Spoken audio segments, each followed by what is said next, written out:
Transgender சர்ஜரிங்கிறது எடுத்த உடனே பண்ற மாதிரி சர்ஜரிஸ் கிடையாது. ஃபர்ஸ்ட் வந்து வெஜினா கிரியேஷன், அந்த ஆண் உறுப்பை எடுத்துட்டு வெஜினா கிரியேட் பண்ற மாதிரி இருக்கும், பிரெஸ்ட் இம்ப்ளான்ஸ் பண்ற மாதிரி இருக்கும். இது வந்து பாடியில இது மட்டும் தான் முடிஞ்சிடும். அது இல்லாம வந்து ஃபேஷியல் ஃபெமினைசேஷன் சர்ஜரி இருக்கு. மென்னுக்கு பார்த்தோம்னா ஐப்ரோ வந்து ஸ்ட்ரைட்டா இருக்கும், விமெனுக்கு வந்து ஒரு ஆர்ச்ட் ஐப்ரோஸா இருக்கும். இந்த மாதிரி நோஸும் டிஃப்ரெண்டா இருக்கும் மென்னுக்கு விமெனுக்கும். அப்புறம் இந்த ஜா லைன் எல்லாமே கொஞ்சம் டிஃப்ரெண்டா இருக்கும். இது எல்லாமே பிரெஸ்ட் இம்ப்ளான்டேஷன் சர்ஜரி இந்த மாதிரி சர்ஜரிஸ் பண்ணதுக்கு அப்புறம் இப்போ ஃபீட் பண்றப்போ இதனால ஏதாவது ப்ராப்ளம் வருமா? மில்க் டக்ட்ஸ் வந்து அஃபெக்ட் ஆகக்கூடாது. அதுக்கு கீழே டியூவல் பிளேன் மசிலுக்கும் கீழே தான் பிளேஸ் பண்றோம். ஆனா ஒருவேளை பெரிய இம்ப்ளான்ட் சைஸ் போகும்போதோ மில்க் டக்ட்ஸ் இன்ஜியர் ஆச்சுனாலோ கொஞ்சம் மில்க் செக்ரீஷன் வந்து குறையலாம். ரொம்ப ஒல்லியா இருப்பாங்க, அவங்களுக்கு வந்து வெயிட்டே அவ்வளோ இருக்காது, 15 இயர்ஸ் இருக்கும், ரொம்ப ரொம்ப ஒல்லியா இருப்பாங்க. அவங்களுக்கே சின்ன பிரச்சனையா இருக்கும், வெறும் கிரேட் 1 தான் இருக்கும். டிஷர்ட் போட்டாலாம் வெளியில தெரியும் அப்படின்னு சொல்லுவாங்க. அப்நார்மலா அவங்க ஃபீல் பண்ணுவாங்க.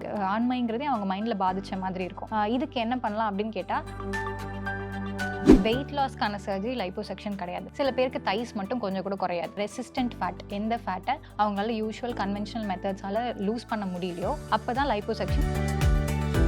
குழந்தை பிறக்கிறதுக்கு முன்னாடி வரைக்கும் நம்ம பாடி ஃபுல்லாக நம்ம கண்ட்ரோலில் இருக்குன்னு வச்சுக்கலாம். அப்போவுமே கையில் சில பேருக்கு வெயிட் குறையாது, தையில் சில பேருக்கு வெயிட் குறையாது. அவங்க ஷேப்பே அப்படிதான். வயிறு வந்து பெருசாகுது, அந்த குழந்தை வளர வளர அப்படியே சென்டரில் இருக்க மசில் வந்து விலகி மசிலோட டோனுமே லூஸ் ஆகும். அந்த அளவு ஸ்கின் ஸ்ட்ரெச் ஆச்சுன்னா அது லூஸ் ஹேங்கிங் ஸ்கின் ஆகிடும். ஸோ அதெல்லாம் ஃபிக்ஸ் பண்ணுறது. இப்போ டிரான்ஸ்ஜெண்டர்ஸ்லாம் அவங்கள வந்துட்டு பெண்மையா மாறிக்கணுங்கிறதுக்காக சில பல சர்ஜரிஸ் பண்றாங்கல்ல. ஸோ என்னென்ன சர்ஜரிஸ்லாம் அவங்க பண்ணுவாங்க? அவங்களுக்கு மோஸ்ட்டாக வந்து டிரான்ஸ்ஜெண்டர்ஸ் பொறுத்த வரைக்கும் அவங்க மைண்ட் அண்ட் பாடி அலைன் ஆயிருக்காது. அவங்கள வந்து it's like they've been fit in to the wrong body, அந்த மாதிரி தான் இருக்கும். ஸோ அவங்களுக்கு என்னெல்லாம் சர்ஜரிஸ்னால், ஃபஸ்ட்டு வந்து ஆண் உறுப்பை ரிமூவ் பண்ணிவிட்டு அதுக்கு பதிலாக வந்து வெஜினா கிரியேட் பண்ணுறது ஃபர்ஸ்ட் பாட்டம் சர்ஜரி. அது எல்லாருமே வந்து ஃபர்ஸ்ட் தேல் அண்டர்கோ தட் சர்ஜரி. அதுக்கப்புறம் அடுத்தது வந்து பிரெஸ்ட் இம்ப்ளான்ஸ் போடுவாங்க. ஏன்னா அவங்களுக்கு பிரெஸ்ட் இருக்காது, ஸோ அந்த இடத்துல வந்து பிரெஸ்ட் இம்ப்ளான்ட் போடுற மாதிரி இருக்கும்.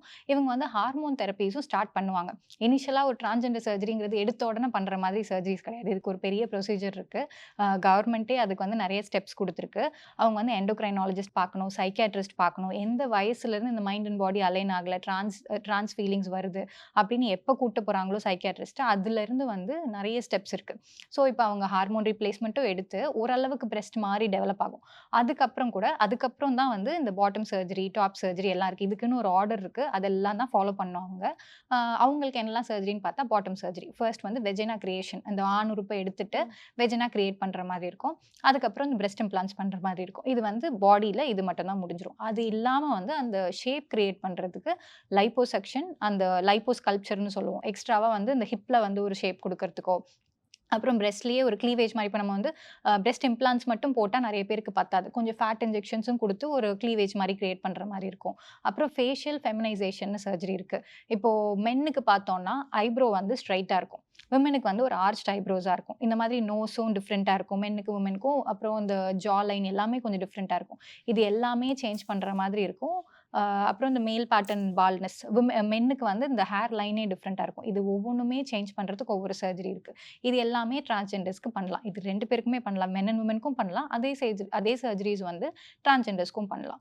அவங்களுக்கு என்ன தேவையோ. ஃபர்ஸ்ட் மெயின் 2 சர்ஜரிஸ் வந்து bottom surgery and top surgery, இது 2 மெயினாக பண்ணுவாங்க. மற்றது யார் யாருக்கெல்லாம் பண்ணணும்னு நினைக்கிறாங்களோ அதை வந்து அடுத்தடுத்த ஸ்டெப் பண்ணிப்பாங்க. இப்போ நீங்க சொன்னீங்களே பிரெஸ்ட் இம்ப்ளான்டேஷன் சர்ஜரி, பெண்களும் அதை நிறைய பேர் இப்பெல்லாம் பண்ணிக்கிறாங்களே.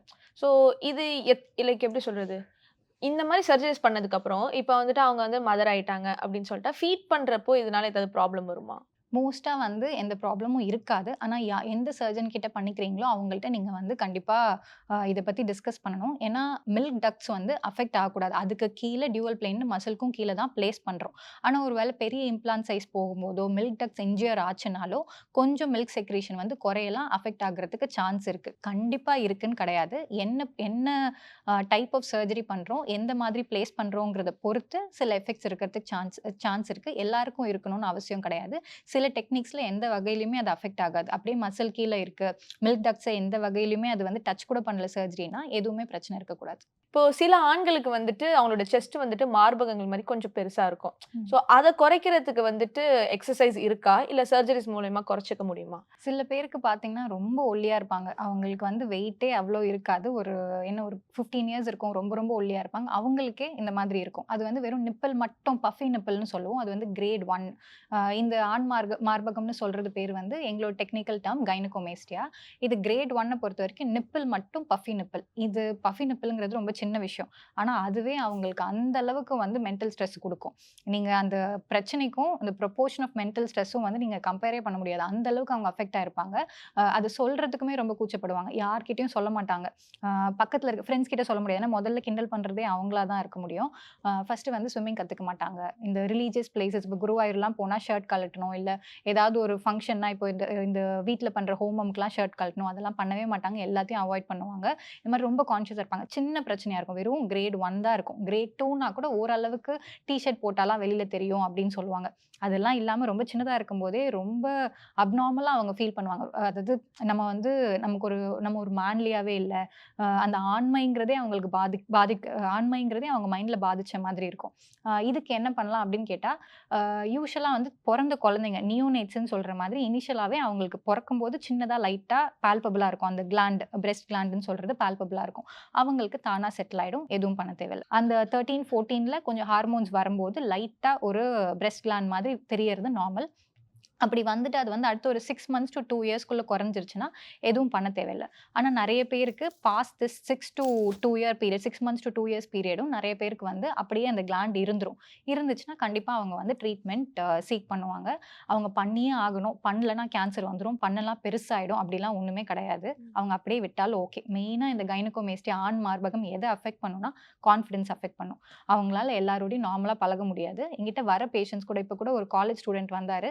3 இயர் படிக்கிறாரு அவரு. அவர பொறுத்தவரைக்கும் அவர் என்ன கேட்கிறாருன்னா, இப்பவாவது நான் பண்ணிக்கணும். இந்த 2 வருஷமா நான் என் காலேஜ் லைஃபே என்ஜாய் பண்ணல.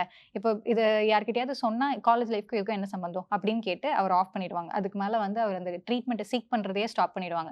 அவர் வந்து 3 வருஷமா வீட்ல சொல்லி, சொல்லி அத சொல்றதே அவருக்கு கஷ்டம். அத சொல்லி, சொல்லி அவங்க அப்பா பெர்மிட்டே பண்ணல. அவங்க அம்மா வந்து சரி இவ்ளோ கஷ்டப்படுறானே அப்படின்னு சொல்லி கூட்டிட்டு வந்து ஒரு கன்சல்டேஷன் மட்டும் பண்ணாங்க. ஆனா நான் கன்சல்டேஷன் பண்றது வந்து அந்த பையனுக்கா இருக்காது. மோஸ்ட்டா அவங்க பேரண்ட்ஸ்க்கா தான் இருக்கும். ஏன்னா அவங்க இதுக்குள்ள யூடியூப்குள்ள போய், கூகுள்குள்ள போய் என்னெல்லாம் சர்ஜரி இருக்கு, எப்படி இருக்கும் எல்லாமே படிச்சுட்டு வந்திருப்பாங்க. தரோலி ரிசர்ச்டா இருப்பாங்க. இங்க மதர் அண்ட் ஃபாதர் பேரண்ட்ஸ்க்கு தான் நான் வந்து சொல்ற மாதிரி இருக்கும். இது எந்த அளவுக்கு அவங்கள அஃபெக்ட் பண்ணுது அப்படின்னு சொல்ற மாரி இருக்கும். அவங்க கேட்கறது இதனால தான் ஒண்ணும் பிரச்சனை இல்லையே, இத ஏன் பண்ணிக்கணும் அப்படின்னு கேட்பாங்க. இது டிசைட் பண்ண வேண்டியது வந்து தி பெர்சன் வித் கைனகோமேஸ்டியா. நம்ம சொல்லக்கூடாது அவங்க கிட்ட. இது உங்களுக்கு வந்து எந்த வகையிலும் அஃபெக்ட் பண்ணல. நீங்க ஏன் இத பத்தி கவலைப்படுறீங்கன்னு நம்ம சொல்ல முடியாது. ஏன்னா நம்ம அந்த பிரச்சனைய ஃபேஸ் பண்ணல. ஸோ அதுக்கு எந்த அளவுக்கு டீப்பா அந்த ப்ராப்ளம் போகுது, அவங்கள எந்த அளவுக்கு மைண்ட்ல அஃபெக்ட் பண்ணுதுன்னு நமக்கு தெரியாது. அவங்கள பொறுத்தவரைக்கும் அது ரொம்ப அஃபெக்ட் பண்ணும். அத எடுத்தே ஆகணும் அப்படின்னு இருப்பாங்க. அதுவும் இது வந்து 1 நாள் 2 நாளா அவங்க சஃபர் பண்ணிட்டு இருக்க மாட்டாங்க. அந்த பியூபர்டல் ஸ்டேஜ்ல இருந்து ஒரு 13, 14 இயர்ஸ்லேருந்து 20, 21 இயர்ஸ் வரைக்கும் வெளியில சொல்றதுக்கே தயக்கப்பட்டு அப்பதான் வருவாங்க. ஸோ அவங்களோட ஃபீலிங்ஸ நம்ம புரிஞ்சுக்கணும். அந்த டைம் வரம்போது அவங்களுக்கு எல்லா கவுன்சிலிங்கும் குடுக்குற மாதிரி இருக்கும். இது சர்ஜரி இப்படி பண்ற மாதிரி இருக்கும் அப்படின்லாம் சொல்ற மாரி இருக்கும். ஸோ முன்னாடி சொன்ன மாதிரி ரொம்ப ஒல்லியா இருப்பாங்க. நிப்பிள் மட்டும் பெருசா இருக்கும். இல்ல கிரேட் 2 கைனகோமேஸ்டியான்னு சொல்ற மாரி கொஞ்சம் பெருசா இருக்கும். இவங்க பிசிக்கல் ஆக்டிவிட்டியே கொஞ்சம் குறைச்சுப்பாங்க. ஏன்னா அவங்க டிப்ரஸ்டா இருப்பாங்க. அவங்களோட ஃப்ரெண்ட்ஸோட அவ்வளவா வெளியில போமாட்டாங்க. அந்த மாதிரி கொஞ்சம் அவங்களே கம்மி பண்ணிப்பாங்க. அப்படி இருக்கும்போது கூட தானாவே வெயிட் இன்கிரீஸ் ஆகுறதுக்கும் சான்ஸ் இருக்கு. ஒல்லியா இருக்கவங்களுக்கும் வரும். அப்படி வெயிட் இன்கிரீஸ் ஆச்சுன்னா என்ன ஆகும்னா, மொத்த செஸ்ட்டுமே இன்னும் கொஞ்சம் அதிகமா தெரியும். அப்படி வெயிட் லூஸ் பண்ணும்போது என்ன ஆகும்னா, இந்த கைனகோமேஸ்டியா சுத்தி இருக்கிற ஃபேட்டும் வந்து அப்படியே குறையும். அப்ப என்ன ஆகும்னா, கிரேட் 3 வரைக்கும் கிரேட் 1, கிரேட் 2, கிரேட் 3 கைனகோமேஸ்டியா இருக்கும். கிரேட் 4 பொறுத்தவரைக்கும் அந்த மார்பக தோய்வுன்னு சொல்லுவோம். அந்த ஸ்கின் லூஸ் ஆகுறது வந்து கிரேட் 4. அதுவுமே சேர்ந்து வரதுக்கு வாய்ப்பு இருக்கு. வெயிட் வந்து டிராஸ்டிக்கா இன்கிரீஸ் ஆகி லூஸ் பண்ணலாம். ஸோ கைனகோமேஸ்டியா பொறுத்தவரைக்கும் கண்டிப்பா வெயிட் லூஸ் பண்றதுனால குறைய போறதில்ல. ஏன்னா அங்க இருக்கிறது வந்து ஃபேட் கிடையாது. கிளாண்ட். பிரெஸ்ட் கிளாண்ட் லைட்டா இன்கிரீஸ் ஆயிருக்கு. இதே வந்து இது ஒபிசிட்டினால இப்ப அவங்க குண்டா இருக்காங்க. அவங்களுக்கு வந்து செஸ்ட் பெருசா இருக்குன்னா, அது ஈவனா பெருசா இருக்கும். அந்த இடத்துல மட்டும் நிப்பிள் கீழ மட்டும் ப்ரொஜெக்ட் ஆன மாதிரி பெருசா இருக்காது. ஸோ அவங்களுக்குன்னா வெயிட் லாஸ் பண்ணா தானா ரெட்யூஸ் ஆயிடும். கைனகோமேஸ்டியா பொறுத்தவரைக்கும் சுத்தி எல்லா இடத்துலயும் வெயிட் குறையும். ஆனா அந்த இடத்துல மட்டும் இன்னும் வந்து ஒரு ப்ரொஜெக்ஷன் இருந்துட்டே இருக்கும். இப்ப இதுக்கெல்லாம் என்ன மேம் ட்ரீட்மெண்ட் இப்போ? கைனகோமேஸ்டியா பொறுத்தவரைக்கும் ட்ரீட்மெண்ட் என்னன்னா, லைப்போசக்ஷன் வித் கிளாண்ட் எக்ஸிஷன். சுத்தி இருக்க ஃபேட்டும் ரிமூவ் பண்ற மாரி இருக்கும் லைப்போசக்ஷன் வச்சு. அந்த கிளாண்ட் ஃபேட் கிடையாது. ஸோ நம்ம லைப்போசக்ஷன் இன்ஸ்ட்ருமென்ட் வச்சு அத எடுக்கவே முடியாது.